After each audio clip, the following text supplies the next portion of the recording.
Hi mga kabayan, it's your Kuya Chick again. Tara na't samahan niyo ako pumunta ng Baladiya. Tara! It's Baladiya requirements na naman kasi. Kailangan na naman ng Kuya Chick nyo mag-submit ng dugo, ihi at poop.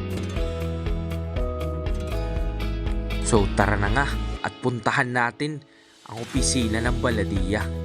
Tara guys! Ang Baladiya pala ay isang gobyerno dito sa Saudi na kailangan mo magpa-test if fit to work ka ba. Kinakabahan tuloy yung Kuya Chick nyo kasi bawas dugo na naman. Ay.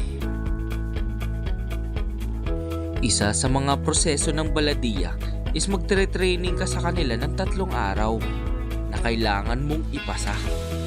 Pero syempre, tapos na si Kuya Chick sa training. Nakarating na nga tayo sa opisina ng Baladiya. Sine-check kasi din nila sa mga store if may Baladiya certificate na ba ang isang employee. At kung walang certificate ang employee, ay nako, multa ang employer o company mo.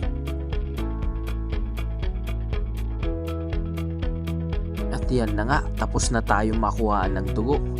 Ay, buti naman at magaan ang kamay ng nurse. Nakuha ko pa nga magbiro sa kasama ko. Akala niya, camera. Video yan.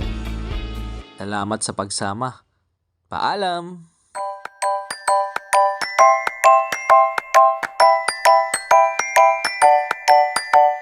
Jungle.